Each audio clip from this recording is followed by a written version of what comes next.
The message of the wallet. For many years, the single dad and his 5 boys had longed for a basketball hoop of their own. The dad, though very hard-working, could not afford to just go buy one at the store, and it had to be the right hoop, but one that he could afford. Finding just the perfect combination seemed nothing short of a miracle, and over time the boys began to doubt if it would even ever happen. One Saturday, however, the dad took the boys for a fall afternoon ride in their rickety family van. Just out of town, he spotted a sign for a garage sale. Everything must go, it said. So he drove down the street to see what was there. Quite a few other people had stopped by as well. It was kind of hard to find a parking place. Yet before the van had stopped, all of the boys caught a glimpse of what they had wanted so long to have for their very own. A basketball hoop. Before the dad could say anything, they ran up to what looked like the sturdiest made deluxe of its day freestanding basketball hoop. As if to claim new territory, 3 of the sons gripped the pole with their hands. The dad finally finished parking the car and walked casually to where the boys were. Eyeing the hoop from a distance, as he had so many others, he quickly ran it through the criteria in his mind. The criteria had become like clockwork for him. It seldom passed any hoop as good enough, and it definitely never passed any hoop that was in his price range. However, this hoop looked like a special one. It must have cost quite a bit in its day. Though it appeared weathered in some ways, its design and structure obviously stood above all the others they had ever seen. In his heart he knew that this hoop had passed, but he was doubtful if he could afford its price. When he got up to the hoop, he quietly asked the boys, "Do you know how much it is?" They looked all over for a tag that might give an asking price, but there was none. Looking around for one of the owners, the dad began to think about the money that he had hoped for years to be able to purchase one with. For years he hoped that one day he would have enough money to buy a good hoop for his boys. Finally, he got the attention of a man who seemed to be the owner of the house. "How much were you asking for this?" he asked. "Well," the owner replied, "how much could you afford?" The father thought about negotiating, but chose simply to say, "Well, I have some money put aside in an old wallet at home. I've been saving up for one like this for my boys, but I don't know how much is actually there. I'd have to go home and get the wallet." He felt almost embarrassed for such a candid reply, yet that was the truth, and he felt to simply state the truth. Part of him thought he was crazy for even asking in the first place. "Well, why don't you go home and get your wallet, and we'll see what we can do," the owner said. Somehow his tone implied that something good was going to take place. While the father drove home to get the wallet, the boys surrounded the basket hoop, and 2 of them never let the pole leave their grip until the dad came back. It seemed like hours, even though their home was just less than 15 minutes away. Finally, the father returned. After finding a place to park, he got out of the van while reaching for something in his pocket. In his hand, he unfolded the wallet, which he had devoted years ago for this special purchase. It was the receptacle of bite-sized change, taking forever to become something he and his boys so much wanted to have.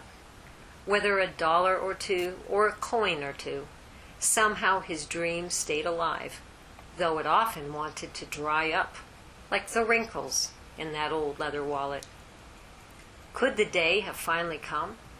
Was the amount the father had saved enough to purchase the hoop?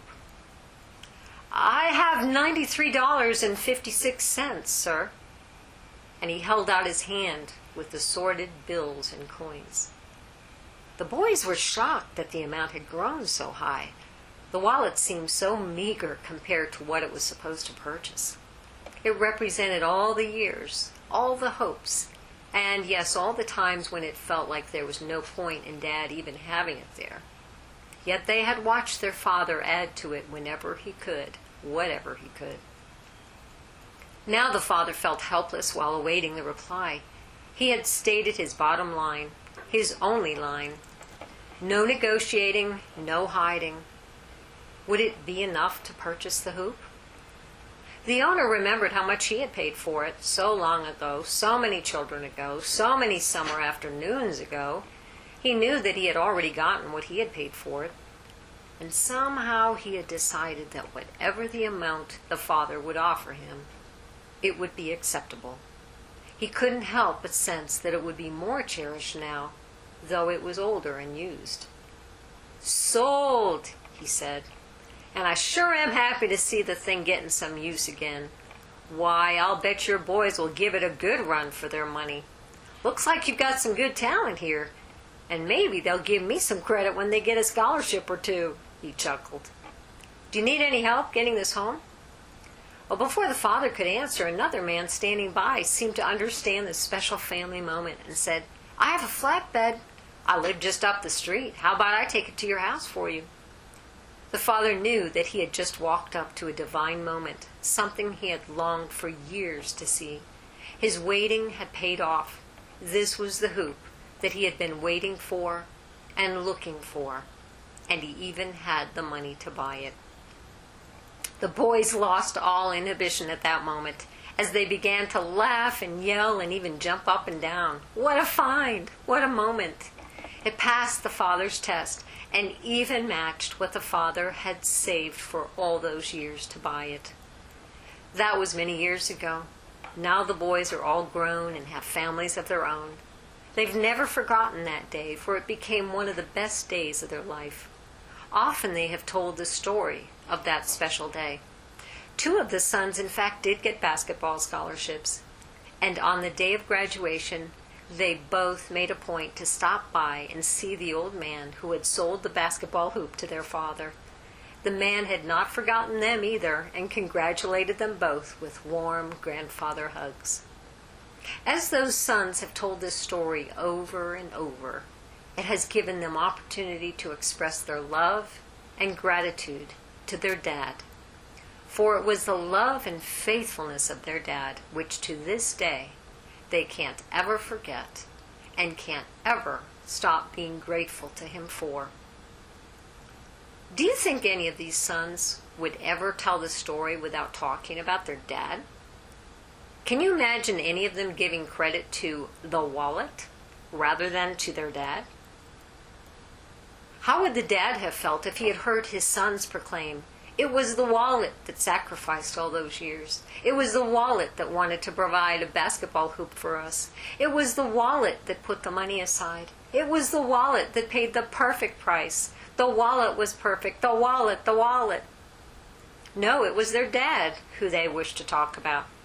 They told how their dad had saved and insisted on waiting for the right hoop. It was their dad who all those years loved his sons and wanted to provide for them. It was their dad's heart and his faithful, sacrificial saving for them that they gave honor to all those years. To give credit to this old wallet would have been ludicrous, heartless, and in fact, a lie. So it is to talk about Jesus and how he died for us. Where he died and how he died, the cross, was simply like that wallet. Never can one who truly loves him speak about the vehicle of his death, his cross, without naming him by name in the same breath. Never can we speak about the vehicle of his death without bragging about his incredible love that caused him to lay down his life for us. Never could we speak about the vehicle of his death without telling others the many important things he taught during his life. Imagine if one of those sons were to do a special TV program to honor their dad. Could you imagine they're not putting their dad's name anywhere on the set, but instead have their own names on it in big, bold letters? Can you imagine finding the phrase "message of the wallet" in small letters nearby, alluding to a detail in the story, but nowhere naming their dad, the hero of the story? Paul said that he preached Christ and him crucified, and that is what he did. He did preach about the vehicle of Jesus' death, the cross, but not nearly as much as he preached Jesus who died there. He did preach how Jesus died, but also preached why he died and what he expects out of those who follow him because he gave his life.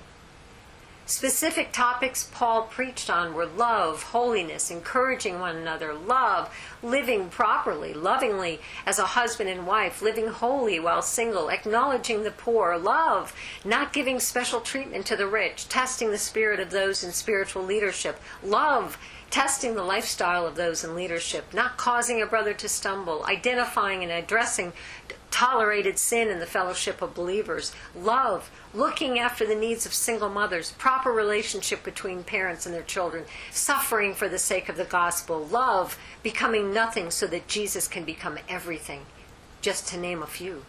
Oh, and did I mention that he preached on love?